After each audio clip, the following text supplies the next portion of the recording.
1장 16절, 17절 구절을 보겠습니다. 요한복음 1장 16절, 17절입니다.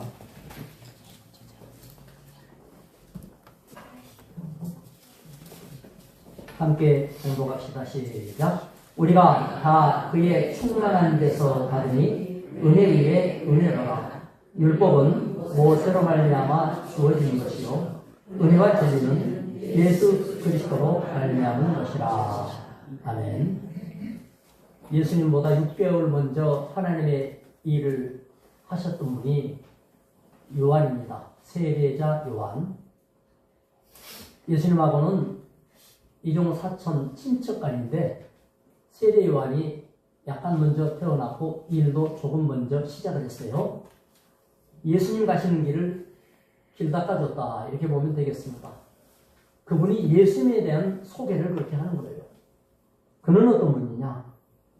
그는 우리를 충만하게 하신 분이다. 우리가 다 그의 충만한 데서 받으니 뭘 받았냐? 워낙 충만한 분으로부터 받았었기 때문에 은혜를 받았고 꽃배기로 받았다. 은혜 위에 은혜를 받았다.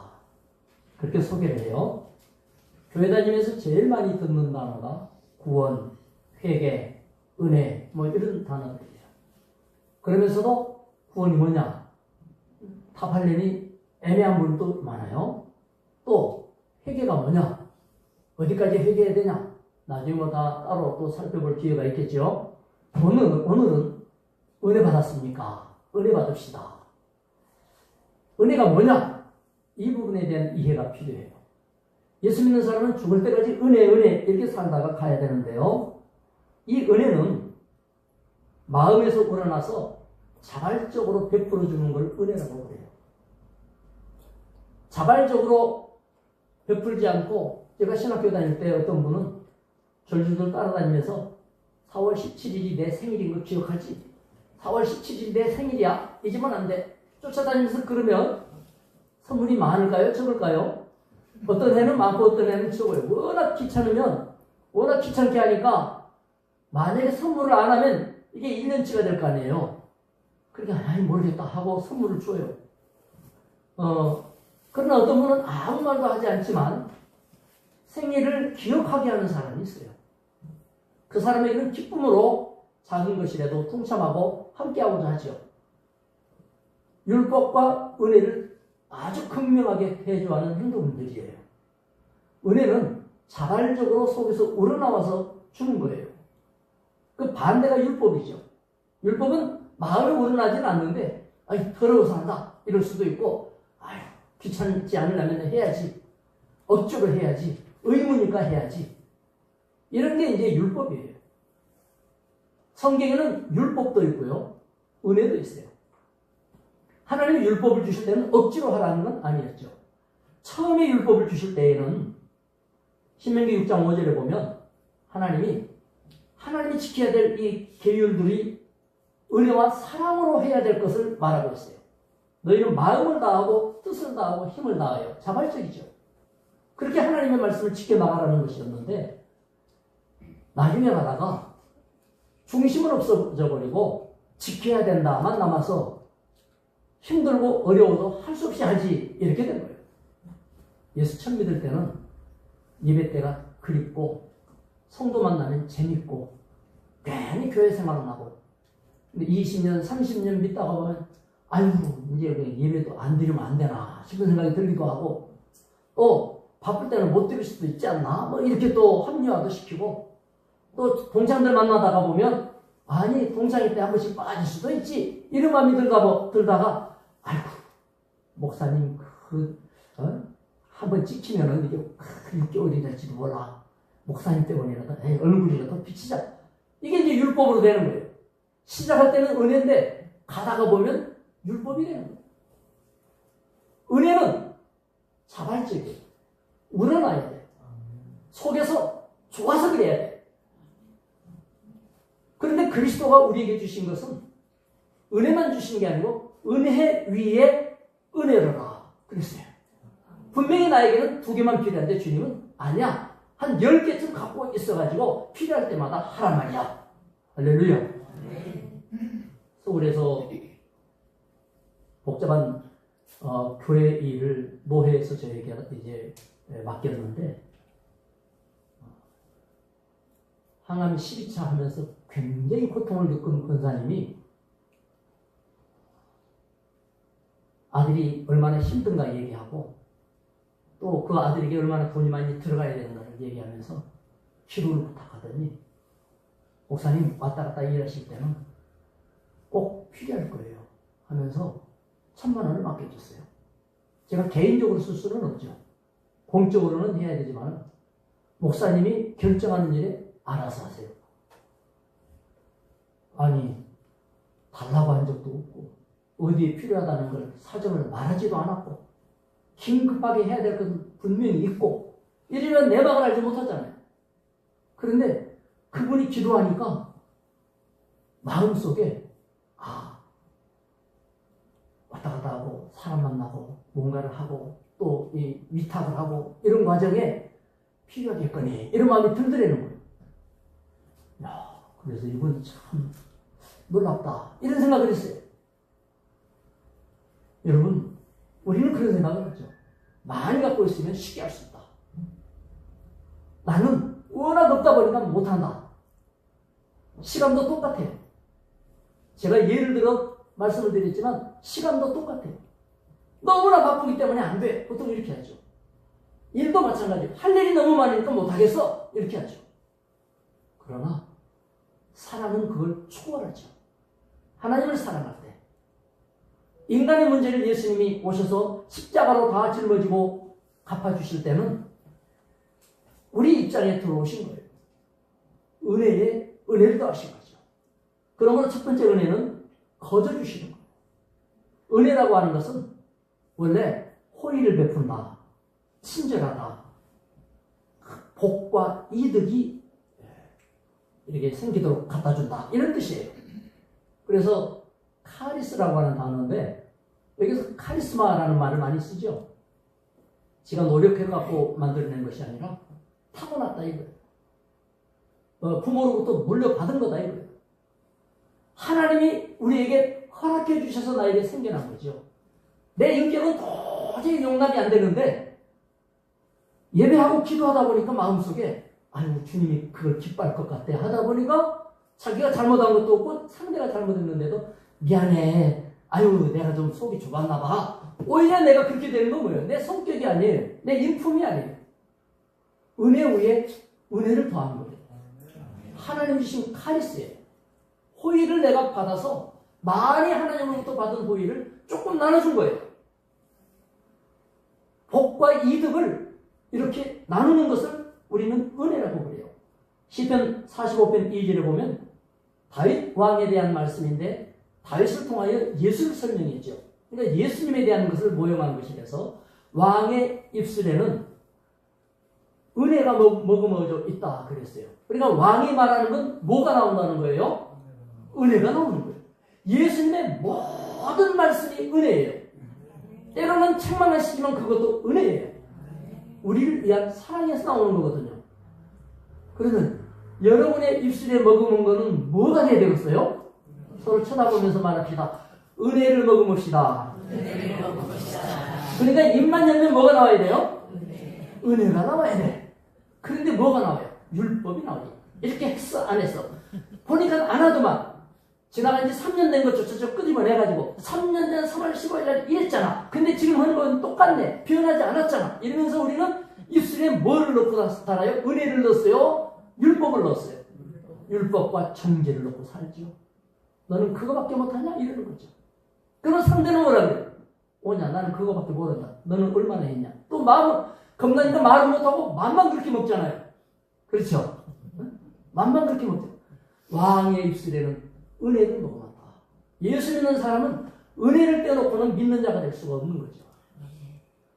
심지어 에스더 왕비에 대해서 에스더서 2장 10절에 보면 아하수에로 왕이 에스더를 바라볼 때에 왕비를 이제 폐위가 됐기 때문에 새 왕비를 선택하면서 나라에 간택하는 많은 후보자들 가운데 왕의 눈에 에스더가 눈에 띄었어요. 그런데 모든 여자보다 에스더를 더 사랑함으로 모든 처녀보다 왕 앞에 더 은총을, 은혜를 얻었다. 그러면 에스더가 모든 여자보다 모든 방면에 아름다웠을까요? 그럴 리가 없지. 그렇죠? 그러면 왕의 눈이 어떻게 됐다는 거예요? 콩깍지가 씌었겠죠. 네?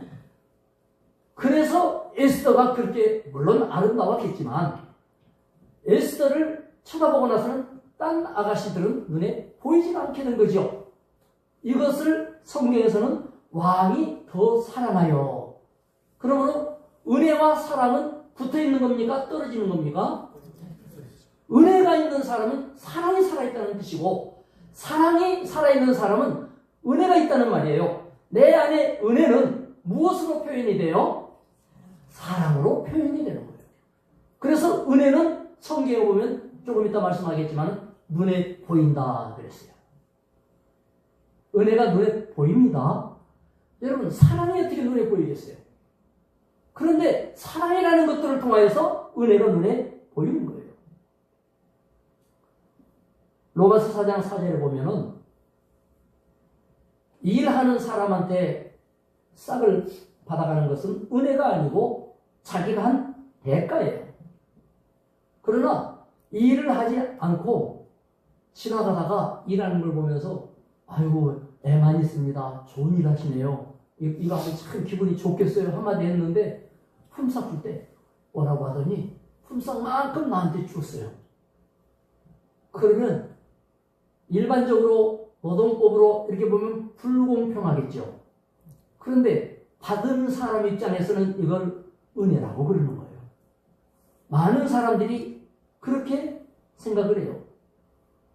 아니 하나님이 누구는 천국 보내고 누구는 지옥 보내는 거 불공평한 거 아니야?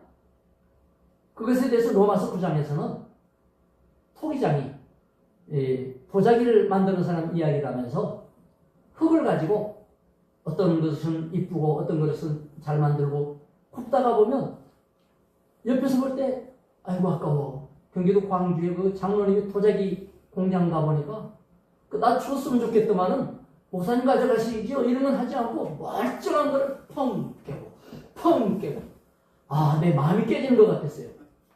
그렇게 아깝더만. 근데 그분이 뭐라 그런 줄 아십니까? 마음에 안 든대. 마음에 안 든대. 그리고 이 달 항아리, 그 다음에 그 항아리가 암수가 있잖아요. 요거는 암이고, 요거는 수거다. 항아리가. 그런데, 쭉 자기가 아끼는 작품들을 보여주면서요. 내가 제일 아끼는 거라고 보여주는데요.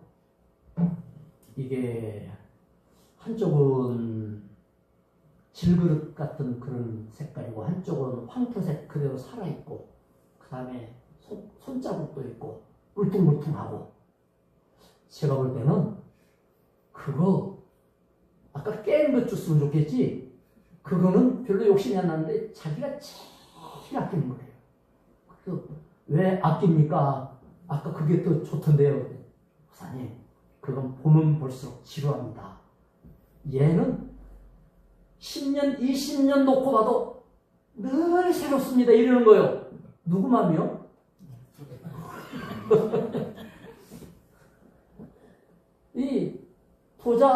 이 장인의 마음이에요. 장인의 마음. 로마서 9장에 그 얘기하면서 하나님이 야곱은 사랑하고 에서는 사랑하지 않았다고 할 때 아니 누구는 사랑하고 누구는 사랑하지 않는 건 불공평하지 않습니까? 이러면서 이 사람아 토기장이가 그릇을 만들고 천하게 쓰든 또는 귀하게 쓰든 그거는 토기장의 마음인데 토기가 말하기를 나를 왜 이렇게 만들었느냐? 나는 잘 만들었는데 왜 이렇게 더러운 걸 담느냐 할 수 있느냐? 이것은 하나님의 주권이다. 그러니 여러분이 하나님을 부르게 된 것은 은혜 받은 거예요? 안 받은 거예요? 은혜 받은 거예요. 내가 잘해서 받은 거예요? 사랑받은 거예요? 사랑받은 거예요. 그래서 일하고 받은 돈은 품삯이기 때문에 하나님 앞에 고마울 게 없지. 내 대가를 받은 것이라서. 구원과 은총은 대가로 받는 게 아니에요. 하나님의 나라를 사랑하여서 거저 주시기 때문에 이것을 은혜라 이러는 거예요. 서로 인사합시다. 은혜 많이 받으셨군요. 은혜 많이 받으셨군요. 은혜 많이 받은 거예요. 모세는 율법을 이 땅에 주면서 이렇게 해라, 이렇게 하지 마라 613개를 줬어요. 그래서 이스라엘 백성들은 이 율법을 지키기 위해서 어릴 때부터 교육받아갖고 이거 하면 안 돼, 저거 하면 안 돼. 심지어 바리새인들은요, 저기에 형체가 여자 같은 형체가 오면 길 가다가 돌아서서 발자국이 지나간 다음에 갔어요. 왜요? 혹시 여자를 보고 은큼한 마음이 들까 봐서. 그래서 그보다 더 확실하게 결정하려면 어떻게 하면 돼요? 그보다 더 잘 견디려면 잘하려면 어떻게 해야 돼요? 머리 깎고 산에 들어가면 바리새인보다 훨씬 훌륭해요. 그러면 머리 깎고 산에 들어가면 거룩해질까요? 저는 지리산 밑에서 태어났기 때문에 화엄사라는 큰 절로 초등학교 6년 1학기, 2학기 12번에 소풍은 거기밖에 갈 데가 없어가지고 맨날 절에 갔는데요. 놀러도 절로 갔어요. 계곡이 기가 막혀요. 우리 성도들 피아골 계곡에 우리 수련회 갔잖아요. 수련회. 얼마나 좋아요. 그 물이. 환장하겠지요. 응? 세상에서 그런 물은 안 봤잖아요. 그런데 거기 보면 뭐가 있냐면 스님 목욕탕 이렇게 쓰는 나무 편말이 붙어 있고요. 붓글씨로 써놨어요. 저 높은데 바위 사이에 아주 좋은 자리가 있어요. 거기는 스님들만 목욕을 하는 곳으로 어차피 절 계곡이니까. 근데요, 아래쪽에는요, 넓은 계곡에 여름이 되면 아가씨들, 아주머니들, 아이들 엄청 많이 옵니다. 스님들이 스님 목욕탕에서 숨어가지고 목욕하면서 뭐 할까요? 바위 틈으로. 왜냐하면 저도 그 절가에서 한동안 생활한 경험이 있기 때문에 잘 알아요. 그래서 이렇게 쳐다보고 심지어 나무 사이 높은 데서 이렇게 앉아서 수양을 해요. 그건 수양이에요. 왜냐? 실물을 보고서도 아무렇지도 않을 수양을 하는 거래. 그러니까 여러분, 율법은 마음이 어떻든 형식을 요구하는 것이 되어버렸고요. 심지어 율법은 모세로부터 주어졌는데 하지 마라, 하지 마라, 해라. 그런다고 해서 되는 게 아니다 이거예요. 돌아선다고 되는 게 아니에요. 머리를 밀고 깊은 데 들어간다고 되는 게 아니에요. 그래서 성경에서는 네 노력으로 하는 것이 있지만은 노력으로 도저히 안 되는 것이 있다. 그것은 은혜로 되어진다. 그것이 뭐냐면 우리가 받는 기독교에서 구원이 은혜로 되어지는 거예요. 따라합시다. 은혜의 구원. 로마서 4장 16절에 상속자가 되는 그것은 뭐냐? 우리를 천국을 상속받는 천국 상속자를 신자라고 그래요. 그러니까 천국에 손님까지 들어가는 게 아니고 여러분이 천국 들어가면 손님으로 들어가요? 주인으로 들어가요? 상속자로 들어가는 거예요. 할렐루야. 그러니까 여러분은 긍지를 가져요. 이 상속자가 되는 것은 은혜에 속하기 위하여 하나님이 나에게 베풀어 주신 호의와 사랑 안에 들어가는 거예요. 이것이 어떤 방식으로 우리에게 오는 거 아니? 믿음으로 되나니. 예수가 십자가에 죽어주시고 내 죄 용서해 주신 것을 내가 받아들일 때 예수 믿는다고 하죠. 예수가 나를 천국으로 인도하시고 죄 용서했다는 사실, 이걸 믿는다고 하죠. 이것을 믿는 사람에게는 상속자가 되겠고 은혜 안에 들어오겠다. 할렐루야. 예수 믿으면 다 된다 그 말이에요. 예수 믿으면 다 된다. 그렇기 때문에 에베소 2장 8절에는 너희가 그 은혜에 의하여 믿음으로 말미암아 구원을 얻었나니 이것이 너희에게서 나오는 것이 아니요 하나님의 선물이라 이렇게 말했어요. 선물이라는 말이 바로 우리가 받은 은혜에 대한 중요한 거저 주신 거예요. 공짜로 베푼 호의예요. 사도행전 6장 8절에 보면 스데반이 은혜와 권능이 충만한 집사님이 되었다. 은혜와 권능은 반대예요. 은혜는 부드럽고 따뜻하고 아름답고, 그러나 권능은 뭐예요? 힘이 있고 강하고 때로는 거칠고. 하나님 앞에 들어온 사람들에게는 그 두 가지 조화가 잘 돼야 돼요. 시편에는 능력과 아름다움이 그 성소에 있도다. 정반대가 조화된다는 건 쉽지 않아요. 능력이 나타나는데 동시에 아름답다? 세상에 그런 게 어디 있어요? 아름다운데 엄청난 능력이 파워풀하게 나오고 있다? 그런 게 어디가 있어요? 그런데 하나님 앞에는 능력과 아름다움이 있도다. 할렐루야. 스데반이 은혜와 권능이 충만하여, 은혜는 아까 설명했던 것처럼 호의, 사랑, 복의 이득을 갖다 주는 것, 보이지 않는 사랑의 보살핌, 물이 흐르는과 같고 아름다운 그림과 같은 이런 것이라고 하면, 권능, 사도행전 1장 8절에 성령이 임하면 너희가 무엇을 받아요? 권능을 받고. 이 두나미스, 권능이라는 단어에서 다이나마이트 이런 단어가 나왔어요. 그러니까 이거는 아름다움은커녕 아름다움은 깨뜨려버릴 그런 정도가 되잖아요. 이 힘이. 그래서 예수 그리스도의 은혜를 받은 사람은 한없이 사랑스럽고 뜨겁지만 비진리나 마귀와 대항하거나 복음을 세워나가는 데 있어서는 누구도 무너뜨릴 수 없는 강력한 권능이 함께하는 걸 믿으시길 바랍니다. 은혜와 능력이 함께 있는 거예요. 이게 세트예요. 그래서 예수 믿는 사람들이 강할 때에는 엄청나게 강한 거예요. 목숨을 가져가도 끄떡도 않는 거예요. 믿음이 없을 때나 죽으면 어떡하지? 야, 이거 뭐 내가 감옥 가면 어떡하지? 벌벌벌 떠는 거지. 진리 앞에 딱 결정하고 나면요, 어떤 것도 두려울 필요가 없어요.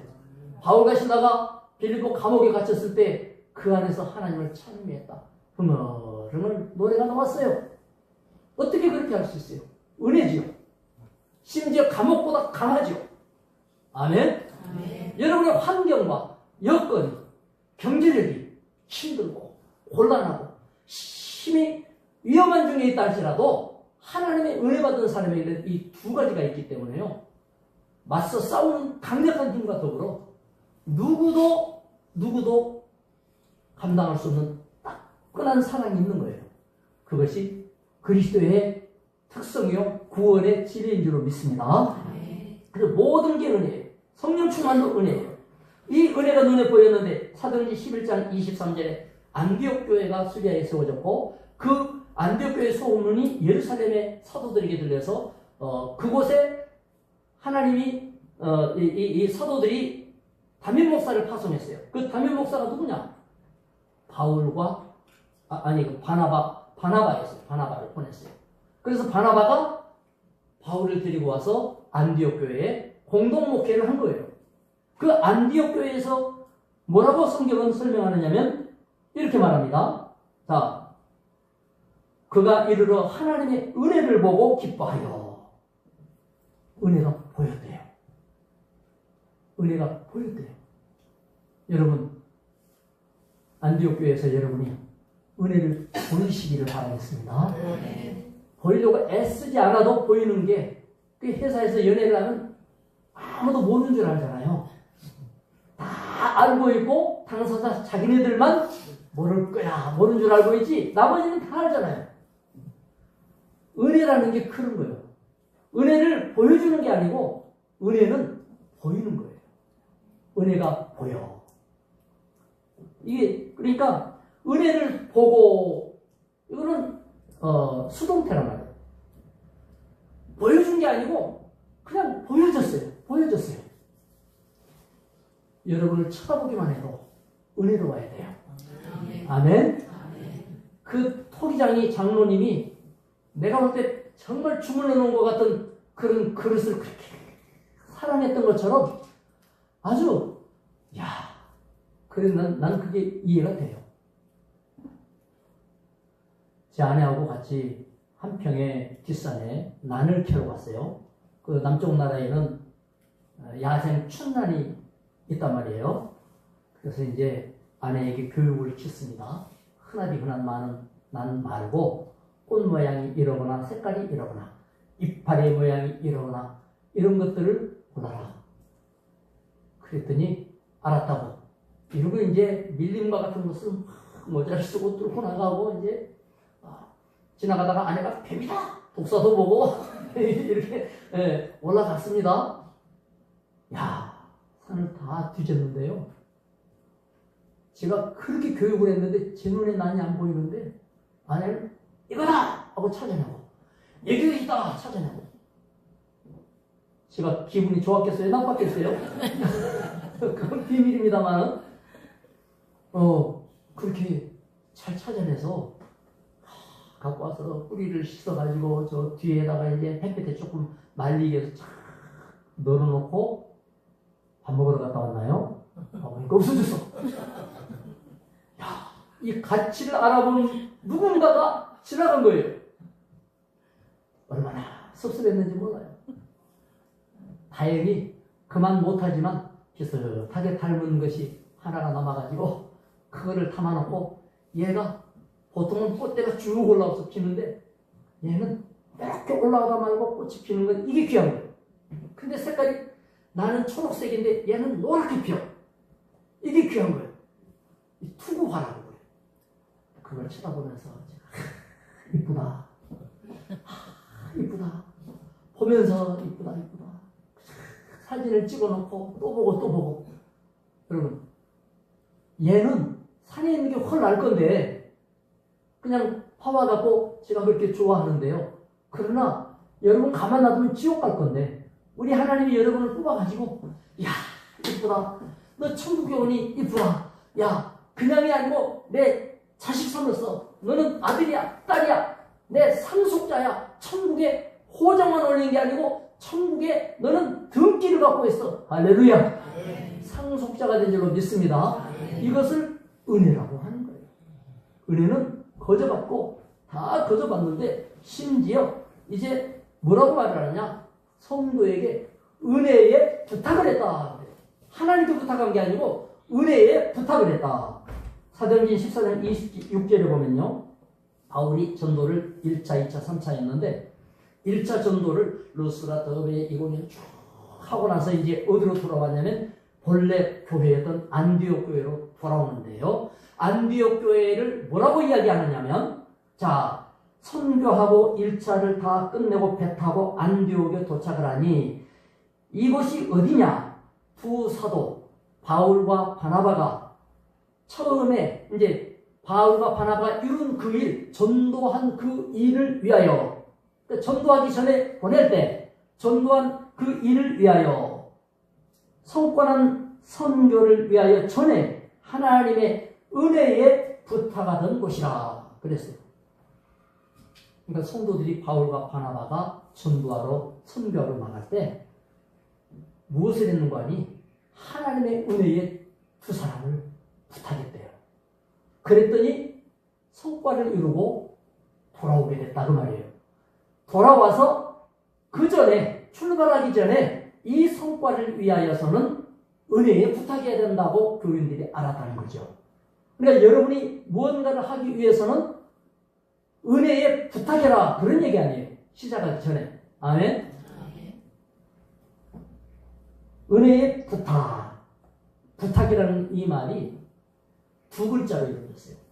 하나는 파라. 이거 뭐냐면 곁에 바짝 붙어서 기도마. 이거는 이제 넘겨주는 거예요. 그러니까 그냥 주는 게 아니고 바짝 붙어갖고 시험난 자매가 시온이에게 지난주에 바짝 붙어서 이렇게 돈을 넘겨줬다. 돈을. 그랬더니 시온이 친구가 옆에서 보고 나는요! 이러는 바람에 여러분 이 은혜에 부탁한다 이 말이 뭐냐면 부탁. 바짝 붙어서 넘겨준다. 이게 플라톤의 저서에 보면 이 단어가 등장하기 시작하는데 이거는 플라톤이 갖고 있는 그 철학적인 이념과 중요 핵심적인 것을 수제자에게 전수할 때 바짝 붙어서 넘겨주는 것. 창을 넘겨줄 때 아무 데나 막 흩어버리지 않고 불러갖고 따라가게 하면서 바짝 붙어서 넘겨주는 것. 이해하셨죠?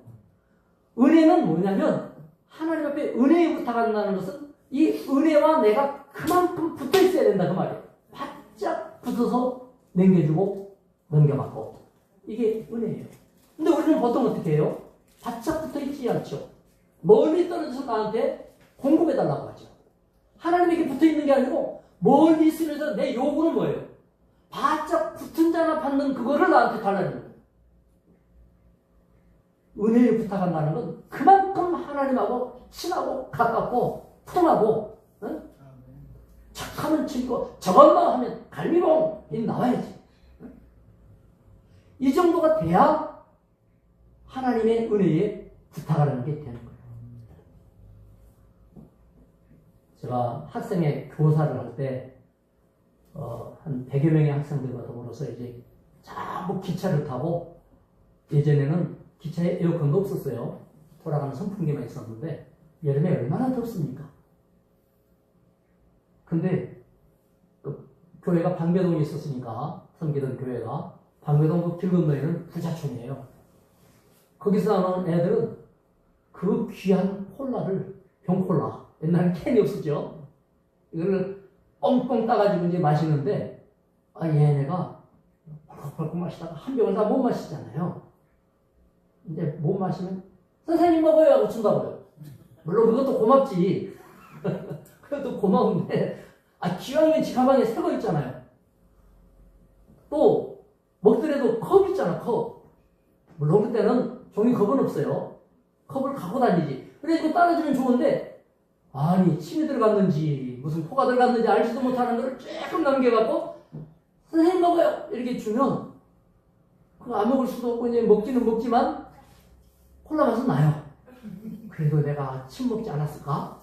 이런 게 이제 또 생각나기도 하고 이런 경험이 있어요. 하나님에게 뭘 맡길 때 우리가 주로 그렇게 해요. 해보다가 내 멋대로 살다가 내 생각 전부 계산하고 이런 다음에 맡길 필요도 없을 때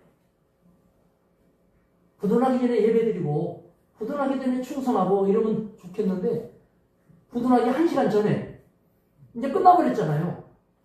그거는 뭐 맡길 필요도 없어. 그냥 이미 끝났어. 아유 하나님께 맡기자 이래요. 그거는 파라디도마, 부탁한다가 여러분 시작하기 전에부터 맡겨야 돼요. 안디옥 교회는 선교를 시작하기 전에 은혜에 완전히 밀착해갖고 맡겼어요. 하나님이 일하시게 했어요. 아멘? 근데 우리는 뭐예요? 내가 일 다 하고 하나님 보고 약간만 거두를 해. 그리고 하나님께 어떻게 맡기느냐요? 뭐가 맡기는 거냐? 맡기는 게 뭔지 모르겠대요. 맡기는 건 뭐냐면 결과 목표를 정하지 않는 거예요. 방향을 정하지 않는 게 아니고 방향은 정하죠. 내가 이 일을 해야 되겠어. 여기 되면 진짜 이게 돼야 되겠어. 방향은 잡았어. 그런데 그 결과는 하나님께 맡기고 뭐든지 내가 받아들이고 수용하는. 이게 무너져버릴 수도 있고 세워질 수도 있지만 그것은 하나님이 하셨다고 생각하고 그걸 통하여 나를 뭔가 다른 목적으로 또는 더 나은 목적으로 이끌어간다는 계획을 믿고, 무너진 게 망한 게 아니고 무너짐으로 더 나은 걸 하나님이 계획했다. 나를 이끄신다. 영원한 길을 믿고 그게 맡기는 거예요. 맡기는 건 그런 거라서 과정이 초조하거나 발작적이거나 이럴 필요가 없어요. 간절하죠. 진실하고 뜨겁지요. 그러나 그 결과에 대해서는 내가 정해놓지 않는 거예요. 방향이 없어진다는 게 아니에요. 방향은 있죠. 그리고 집중하죠. 최선을 다하죠. 이 사무엘상 21장에 보면 다윗이 왕한테 미움받아서 이제 저놈이 내 왕의 자리를 빼앗으려옵니다. 왕이 정적으로 생각하고 그때부터 죽이기로 작정한 걸 안 다음에는 도망가야 되잖아요. 자기는 그런 의도가 없었지만은 왕이 오해하니까 변방으로 도망다녔는데요. 도망다닌 초기에는 워낙 급하니까 하나님께 맡기는 게 뭔지 뭐 급하니 그게 안 돼요. 이래서 자기 판단대로 했어요. 그래가지고 아히멜렉 제사장이 와서 옛날에 골리앗을 때려잡고 골리앗의 칼 같은 거 거기다 맡겨놨었는데 그거 있으니까 몸보신 해야 되니까 보호해야 되잖아요. 그래서 이제 받았어요. 그리고 제사장이 먹을 것도 줬습니다. 제사장을 거짓말로 속였어요. 아, 왕이 급한 것 맡겨서 왜 이렇게 너는 밥도 안 먹고 다니냐? 워낙 왕이 급한 걸 시켜서 그냥 이렇게 했습니다. 거짓말했단 말이에요. 제사장이 다윗을 도운 죄로 왕에게 가문이 몰사해요. 다윗이 얼마나 충격을 받았겠습니까? 그때부터 다윗이 기도해요. 그때부터 맡기기 시작해요. 변방으로 도망다니는데 블레셋이 늘 약탈하는 지역이 이제 그일라 지역인데요. 그 지역으로 도망갔을 때 가보니까 그일라가 약탈당해서 사람들은 다 붙들려 갔어요. 이제 가서 종으로 일 시켜 먹겠죠. 재산 다 없어져 버렸어요. 마을 다 불탔어요. 그러면 딴 데로 가면 되는데 자기 도망가는 처지에 신기한 건 도망다니는데 억울한 사람, 가슴 아픈 사람은 다 모여들었어요. 그래서 부하가 600명이 된 거예요. 그리고 다윗의 말에 무조건 잘 따라가는 훈련받은 병사같이 순종도 잘해요. 이야, 망한 게 아니요. 예? 여러분, 어떤 경우에도 은혜에 맡기시기 바랍니다. 그래서 다윗이 기도합니다. 하나님, 괜히 마음에 걸리는 거예요, 이 동네가. 하나님께서 뭐라 그래요?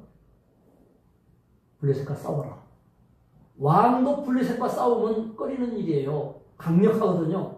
근데 도망자에게 게릴라 대장한테 싸우려는 거예요. 하나님이 함께 한다고. 다 찾아갔어요. 그리고 그것은 다윗의 피난처로 안전지대가 됐겠죠. 근데 그일라 사람들이 우리 동네 다윗 있다네 하고 왕한테 밀고를 해버렸어요. 왕의 성격을 아니까 나중에 동네가 왕에 의해서 진멸되겠죠. 그러니까 그럴 바에는 다윗을 넘겨주자 이렇게 된 거예요. 배은망도 또 그런 배은망들이 없죠. 다윗은 성격이 있습니다. 성질 같으면 어떻게 해요? 이것들 봐라. 빗자루 갖고 와 싹 쓸어버리겠죠. 그런데 하나님께 맡겼어요. 하나님께서 그곳을 떠나라. 떠났어요. 떠나니까 다윗에 대한 소문이 온 나라에 어떻게 퍼졌겠습니까?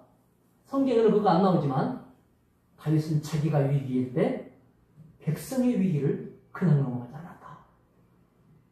왕은 그 동네를 보복할 것이었는데 다윗은 그 동네 보복받지 않으려고 자기가 몸을 피해주면서 그 동네를 구해줬다.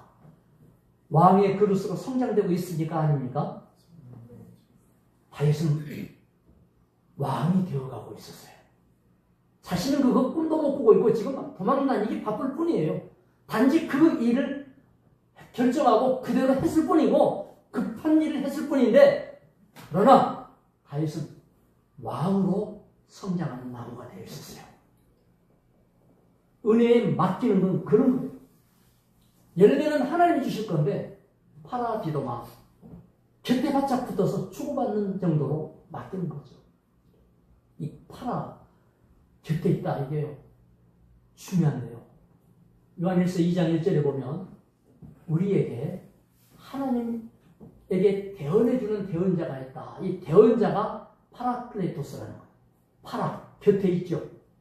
곁에서 말해주는 사람인데 변호사가 내 사정을 잘 알고 내 입장을 변명을 해주는데 이 변호사는 완전한 변호사고 죄도 없고 능력이 있는 이 변호사가 나를 변호해 주는데 이 변호사가 바로 예수 그리스도시다. 할렐루야. 하나님에게 주님이 바짝 붙어갖고 나를 끌어안고 하나님께서 혹시라도 너 이랬잖아 잘못한 거 성경을 들춰가면서 심판하신다 할지라도 예수님이 나를 끌어안고 피 묻은 손으로 나를 끌어안면서 하나님, 내가 내 생명 바쳐서 살릴 가치가 있는 이 사랑하는 딸, 사랑하는 아들입니다 하고 주님이 변명해주고 표현해주는 것, 이것이 파라클레토스, 대언자, 나를 위하여 하나님께 대신 말해주시는 분. 할렐루야. 신천지는 이걸 뭐라 그래요? 대언자를 하나님 대신 말하는 자다. 이만희가 하나님의 대언자니까 그만 들으라 이렇게 말하죠. 근데 이 대언자는 누구예요? 하나님의 말을 대언해 주는 게 아니고 내가 할 말을 하나님께 대신해 주시는 분이시죠. 아멘. 요한복음 14장에 보면요, 우리 주님이 내가 떠나갈 것이다. 내가 떠나가면 제자들에게 그리스도가 없는 제자들은 아무것도 아니잖아요. 그러나 두려워하지 마라. 하나님이 또 다른 보혜사를 너희에게 보내줄 것이야.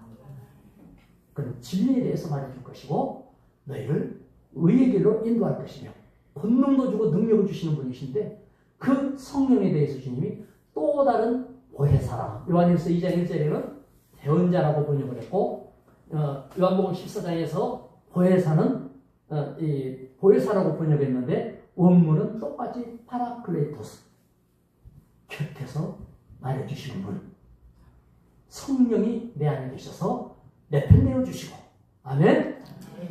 주님이 떠나가시지 않으면 계시는 곳만 주님이 있지만 떠나가시면 모든 그리스도인에게 주님이 다 계실 수 있잖아요.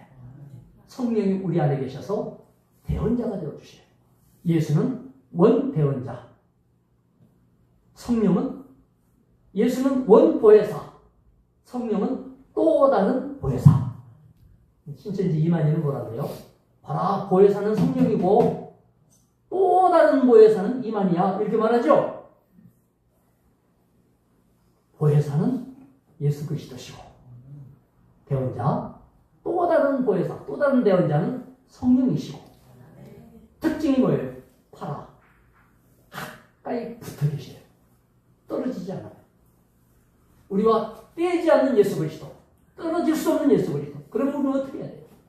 나도 주님께 붙어서 긴밀하게 주고받아야 되겠죠. 일 끝난 다음에 맡기는 것도 아니고 터진 다음에 맡기는 것도 아니고 지금 당장 맡기시기를 바랍니다.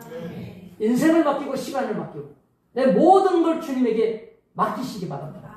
넌지시 붙어갖고 싹 전해드리세요.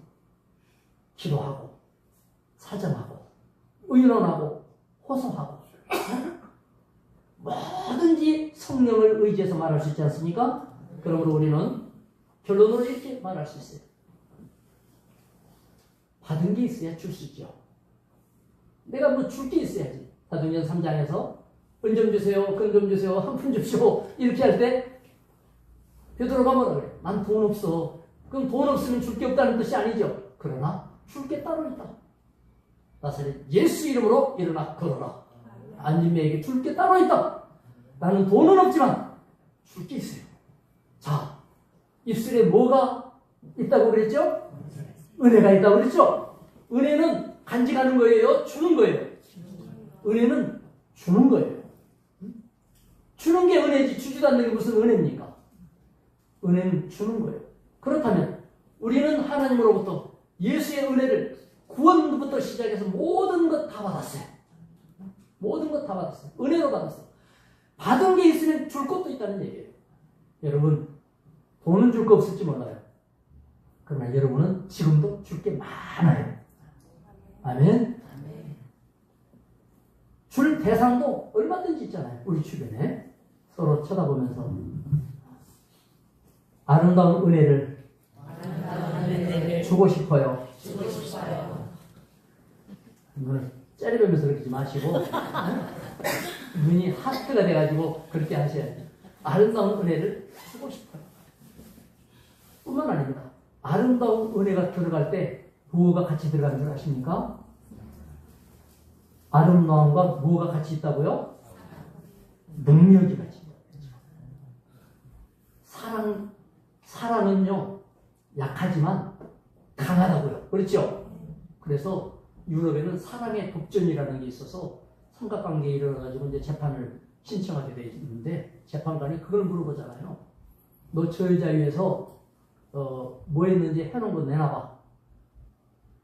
그러니까 공력, 공훈을 세워야 돼요. 공을 세운 게 뭐 있으면 내놔봐. 그래서 저 여자를 위해서 한 게 많은 사람한테 손도 들었어요. 요새도 그런 법이 있으면 좋겠죠. 여러분, 하나님의 은혜는 그런 거예요. 따뜻하고 사랑스럽고 아름답고 풍요롭고 좋고 좋은 건데, 그러나 그 뒷면에는 뭐죠?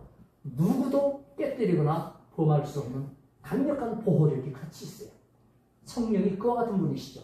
주님이 그와 같은 분이시죠. 구원은 모든 것을 통합하고 통합되어 있어요. 이래서 그 은혜를 받았습니다. 우리는 자, 은혜를 받기 위해서 웨스트민스터 신앙고백에는 세 가지를 받았어요. 은혜의 방편, 은혜 받는 방법이 뭐냐? 첫째 말씀, 두 번째 기도, 세 번째 성례전. 이 세 가지를 합해놓은 걸 예배라고 그래요. 예배 없으면 은혜 받는 방법도 그거 감정적으로는 올라갈지 모르지만 실질적으로 채워지는 것은 그거 힘들어요. 예배에 성공하시기 바랍니다. 많은 분들이 시간 나면 예배 드리는 줄 아는데요. 그리고 뭐 이 정도 예배하면 됐지 않나 이렇게 생각을 하는데요. 바짝 붙어있는 것이 뭔지를 안다면 어릴 때 아이들이 줄줄줄 따라다니잖아요. 엄마를. 예배입니다. 예배는 하나님 만나는 시간이죠.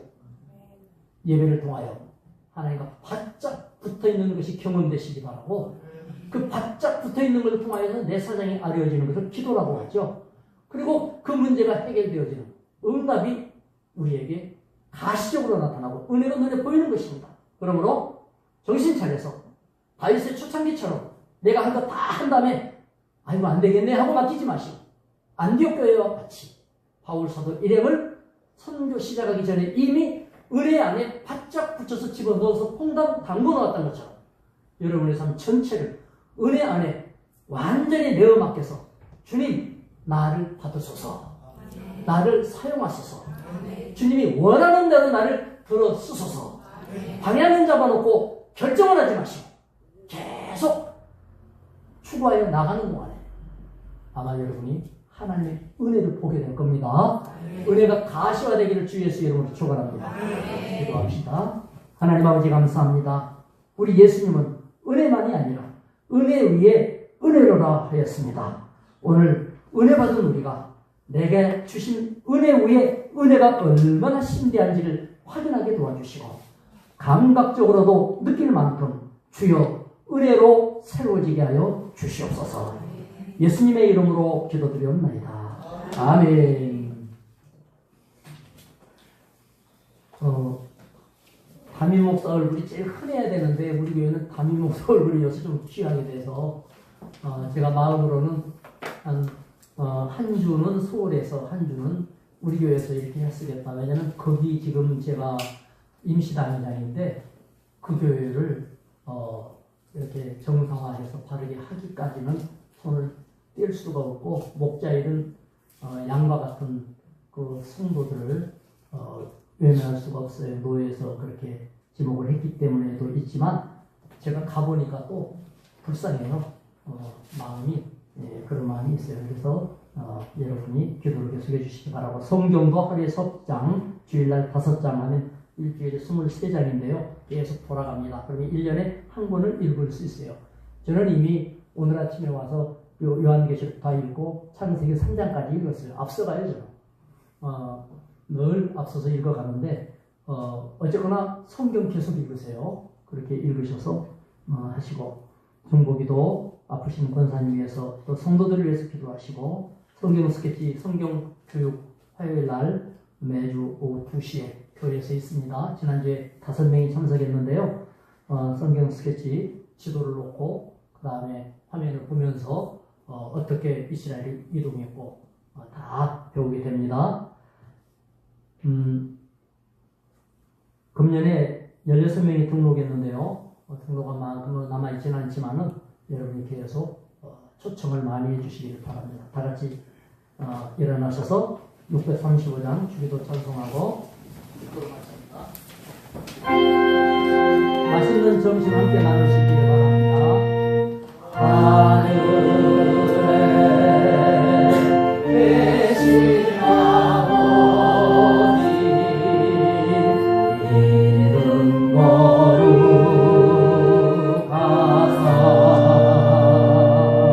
주님 나라 임하시고 뜻이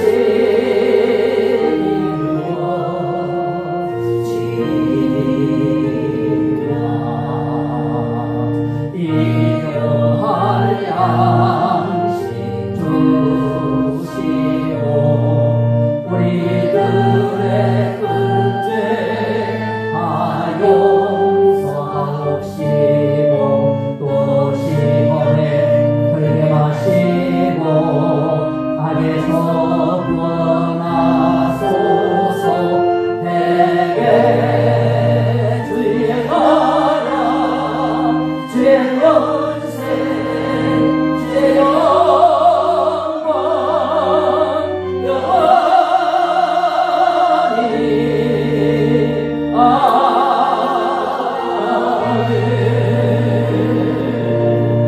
아멘. 지금은 우리를 구원하신 십자가에서 모든 것을 담당해 주신 주 예수 그리스도의 은혜와 주를 약속하여 그대로 이루어 주시고 성취하신 하나님 아버지의 만극하신 사랑하심과 이 모든 것이 우리 것이 될 수 있도록 감동 감화 충만 역사하시는 성령님의 내주하심이 오늘 은혜 위에 은혜를 더하신 그리스도의 그 밀접하고 가까운 은혜의 사람들이 주의 은혜를 더 사모하여 더 가까이 나아가고자 소원할 때 평생토록 주의 밀접한 관계로서의 풍성한 자로 영광 돌릴 이 모든 이들이 위의 이주로부터 영원까지 함께 있을지어다. 아멘.